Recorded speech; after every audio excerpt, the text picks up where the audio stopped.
Hello and welcome to the last episode of APAC Games Weekly, aka episode 60. For the last time, I am your host Connell Suter, and on APAC Games Weekly, we cover the biggest news stories of the past week from across the APAC games industries, today for one last time. On our final episode, we'll be covering the surprising game topping Japan's download charts, Malaysia's games industry aiming for new heights, Xsolla opening a video games academy, and more. So let's get right into it and look at the strange game topping Japan's download charts. Bunny Girl dating sim topping digital sales charts in Japan. So for a final time, we're looking at Japan's sales charts, but this time we're not talking about a Nintendo game. On April 18th, the Japanese developer Qreate, spelled Qureate, launched the game Bunny Garden, a bunny girl dating sim, on the Switch eShop and then on Steam as well on April 19th. The game is a dating sim about hostess bars, so something quite culturally unique to Japan. I'm not going to go into exactly what's in the game, as you can probably guess what's in there, but safe to say it has a bunch of extremely suggestive content and a bunch of gambling stuff in there too. There's some absolutely hilarious details like the game's PTA system, which I will not describe as it's a little much for APAC Games Weekly, but if you want to know any more about these, if you're just interested to know what kind of an odd game this is, go check out some of the articles. They do a good job of breaking down the features of the game. The thing about this news that's so interesting is that it really highlights the absolutely fascinating cultural differences that we see in different games industries, and in this example, the Japanese games industry. A game like this, at least in my opinion, wouldn't feature on many countries' download charts. Even the dating sim full stop is unlikely to ever see those lofty heights. However, in Japan, it went straight to the top on the eShop and was number 2 top-selling game on Steam, which is crazy when you think about the number of games on there. It really highlights just how different games can go down in different territories, and how a game that perfectly fits Western expectations, for example, might not do the same in Eastern markets, and of course, vice versa. And the thing I like about this story is, at worst, it's a nice way to end our long-running string of intriguingly odd Japanese stories. While it's not as crazy as some of the ones we've seen, even recently, with a police officer getting in trouble for playing Switch on duty, it's been a good example of the fun nuances that we get to discover through this show. So thanks to Japan for being fascinatingly curious. It's been fun reporting on your stories. Malaysia's games industry aims to hit 649 million USD in revenue in 2024. Malaysia's digital minister Gobind Singh Dio has said that the Malaysian games industry is projected to hit nearly $750 million in 2024. This statement was made at the Xsolla Korean Academy launch that we'll talk a bit more about in a minute. At the event, though, the minister is reported to have said that the market is anticipated to show a steady CAGR of 7.55% between 2024 and 2027, landing at just over 800 million USD in value by year-end 2027.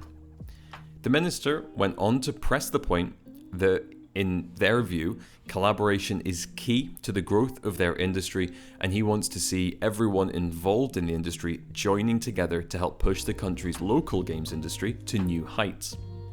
In terms of direct government involvement, he said that the Malaysian Digital Economy Corporation, shortened to MDEC, is committed to growing and nurturing the country's digital content industry through various approaches, some of those including facilitating investments as well as greater market access support that will be partly through involvement in a bunch of major games events, including TGS. It'll be interesting to see how this goes, as Malaysia is a country that we very rarely talk about on APAC Games Weekly, purely because there is very rarely big news from the country. it's quite an interesting one because obviously it's a huge country with many people, but we just don't see that much coming out of it.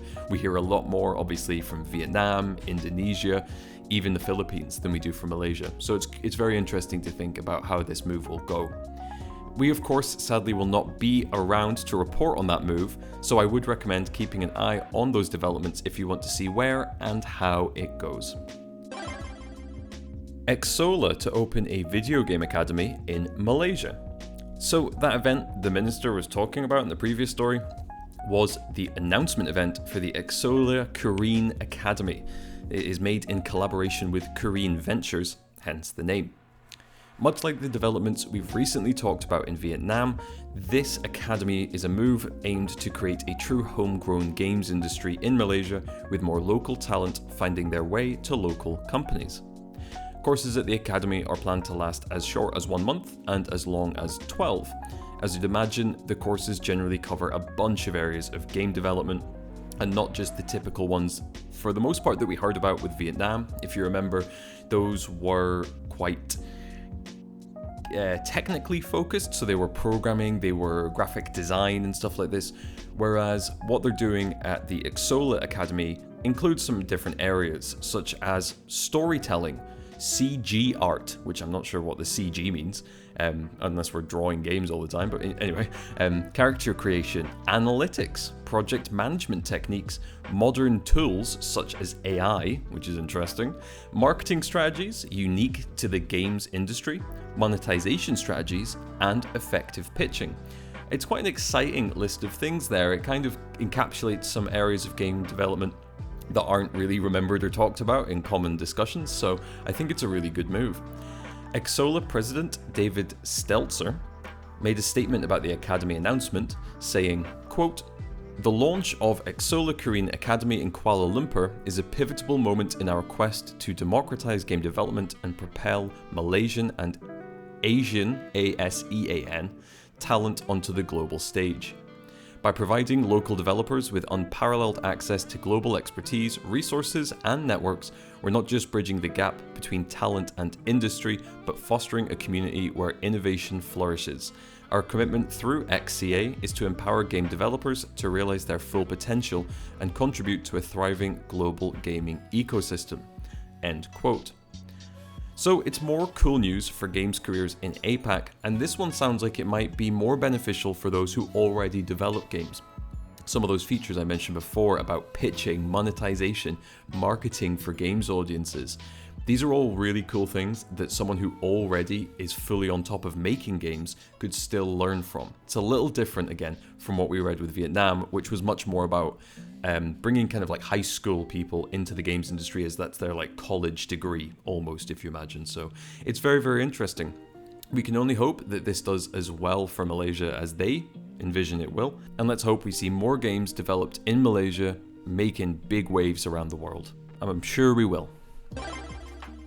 And for our final story, Stellar Blade's developers were cautioned to avoid a console release.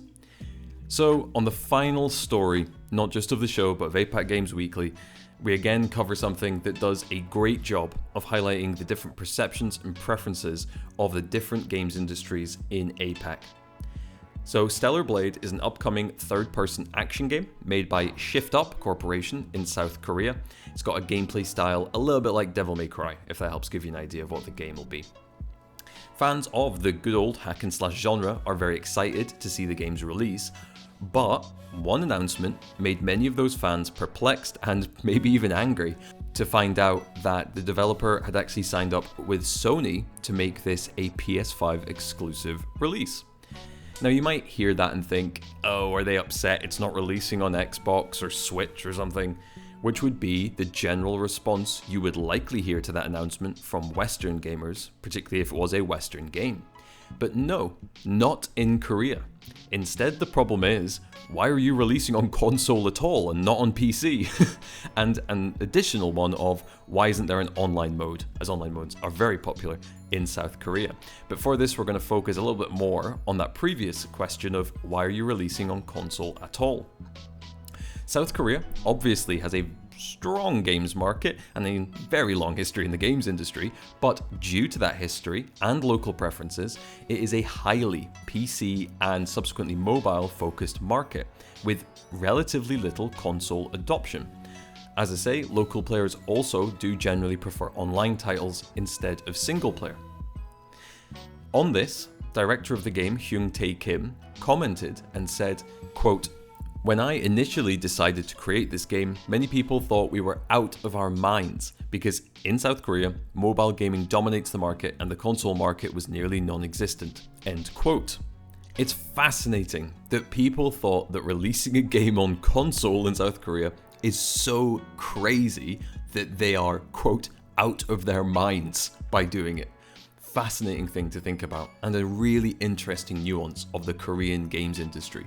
We have to remember that not every country is kind of evenly balanced or even partially balanced between PC, mobile, and console like we are in the West. Many of these countries just don't have console gaming at all. Like, they just don't care about it. It's just not where their gaming culture has gone. Super interesting to think about. Obviously, Stellar Blade will have some challenges on release from this decision, in that Korean gamers might not necessarily want to pick up a whole PS5 just to play this game.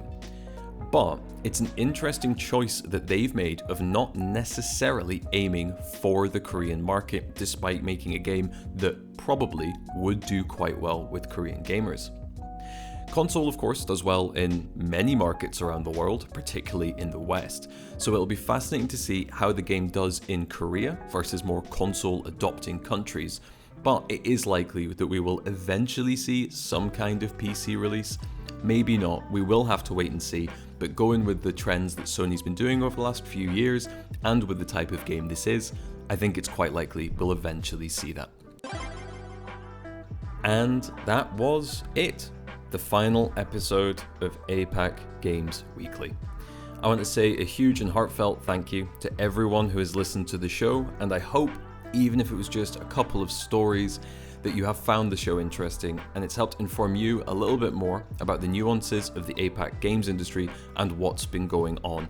It's definitely done that for me, and I really hope that it's rubbed off at least a little bit on any of the listeners. We will not be back next week, same time, same place.